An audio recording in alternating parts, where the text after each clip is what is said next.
Hello guys, in today's video I'm going to show you how to fix Sons of the Forest crashing. If you want to fix this problem, all you have to do first click here and then type view advanced system settings, adjust for best performance, and of course you can make it for best appearance whenever you want. Now click apply and then click OK and then click here and then type Windows update settings.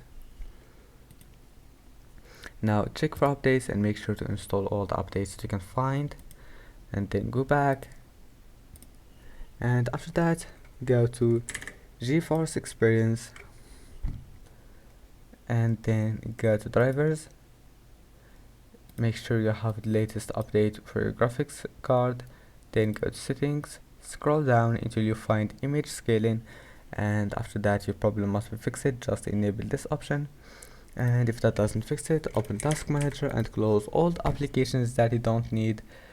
And that's it. You must know what they do, and I hope that can help you. Don't forget to like and subscribe, and see you in the next video.